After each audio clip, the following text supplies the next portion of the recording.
Welcome to the Ministry Pivot Podcast with Russell St. Bernard, a podcast designed to assist leaders as they seize the season of opportunity by pivoting toward it. Let's get started with today's episode.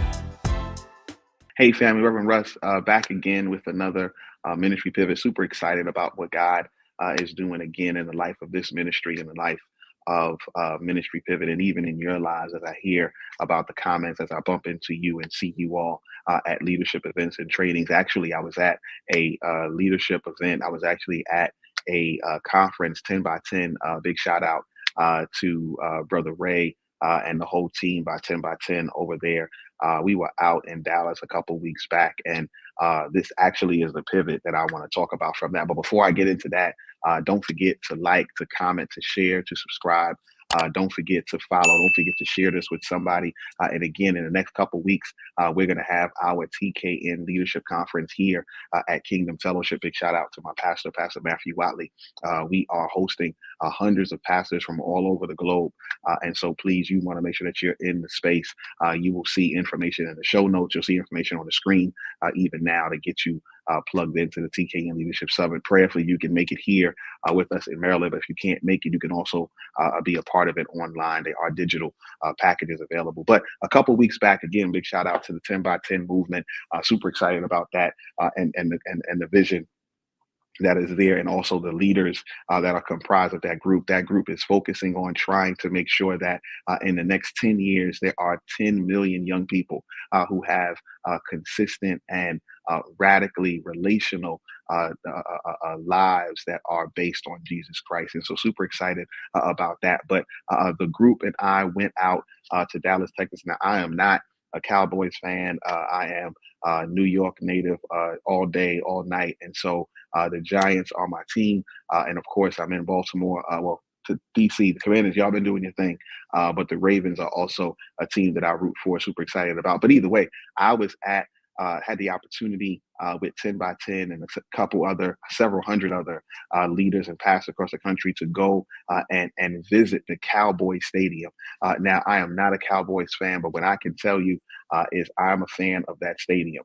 That stadium, in Texas, they try to do everything super big, and they have succeeded in that. I could not go through my list. I wrote down about the largest LED screen, 25 million LED lights inside their screen. I wrote down about the largest sliding doors of any NFL facility. I wrote down the most flat screens. It's just so many things to talk about. But what I wanted to talk about in this pivot, one of the things that I saw that really inspired me at the Cowboys Stadium was the fact that background still counts. I don't know if you've ever gone out to eat before and you were at a nice restaurant and they had some nice background music going. It doesn't make your food taste better, but it does help with what you're doing. I don't know if you're like me and you work late at night, and when you're working late at night, you like to have some noise in the background, some ambient noise that's running, because the truth is things in the background actually help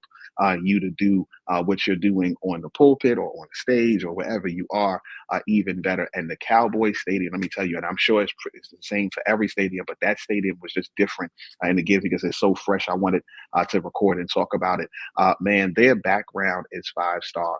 The things that you do not see. We all focus on the field. We all focus on the first couple rows in the stands. We all focus on the VIP boxes. But the things that you do not see, the background, how they put the turf down, how that screen can actually raise and lower at the same time, how there are elevators in there to be able to fix those 25 million LED lights, how the corridors in the back are made that vehicles and other things can actually ride through them, but also that it helps with the infrastructure of the building, how they can open the sliding glass doors on both sides and open the glass and open the roof as well. And now what is an indoor stadium can be considered as an outdoor stadium. And it all happens because there are things in the background that are moving. And that's why I wanted to label this that background counts. And one of the things that I wanted us to talk about, I wanted to say is that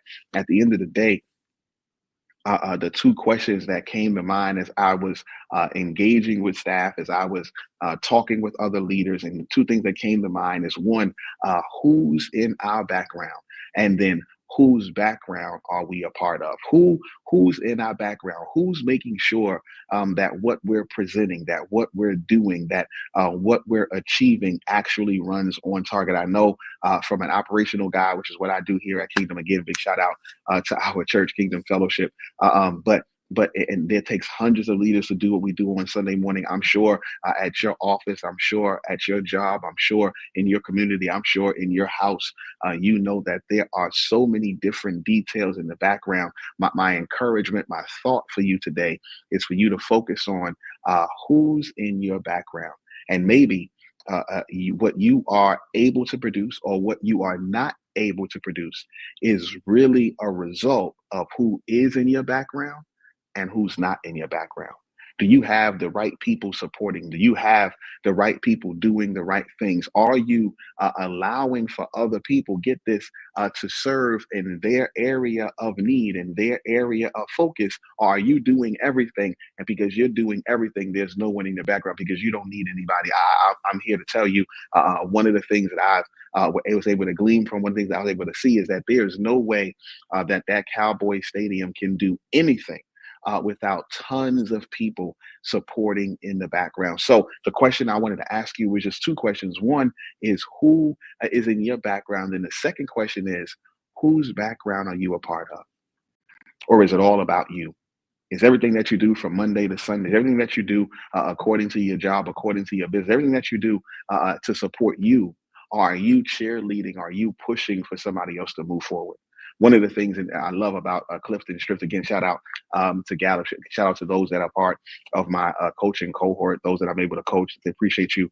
Thank you guys for allowing me, and sisters, allowing me to pour into you. But one of the things that I always share, always talk about is the fact that when we have our strengths, when we have our talents, we're to focus on the things that we're good at and not to discredit the things that we aren't good at, because I'm not saying that you can't fool with them at all.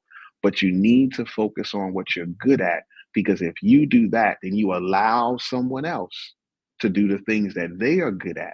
That makes your team, that makes your organization, that makes your business that much better.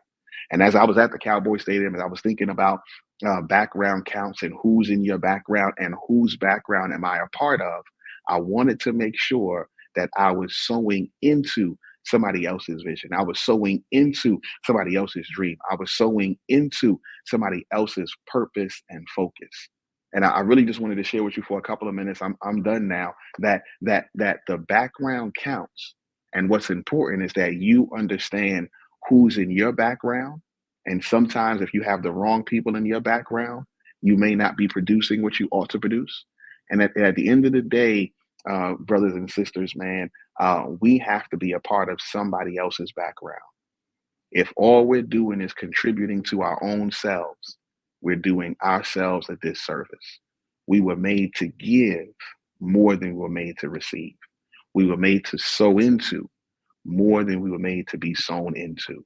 So my prayer, my hope is that you evaluate that. Look at your job, look at your business, look at your home, look at your family, look at your relationships, look at your church, look at whatever it is, and look at who's in the background. I got some more stuff that I want to share about the Cowboys Stadium, but I'll do that at another time. I'm super excited that you all decided to join on today.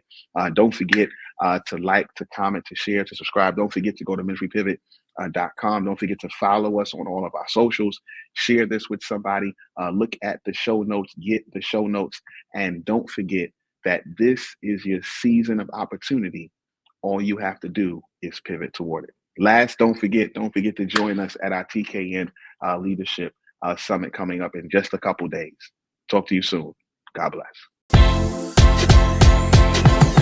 That's it for today's episode of the Ministry Pivot. We hope you enjoyed listening and gaining some valuable insight. Don't forget to subscribe to our podcast on your favorite platform so you never miss out on our future episodes. And if today's show has resonated with you, please leave us a review to help others discover our podcast. For more resources and updates, visit our website at ministrypivot.com. And be sure to join our email list as well as follow us on Instagram at Ministry Pivot. Thanks for joining us today, and we're excited to have you back back next time for another insightful episode of Ministry Pivot. Stay connected, keep pivoting. We'll see you soon.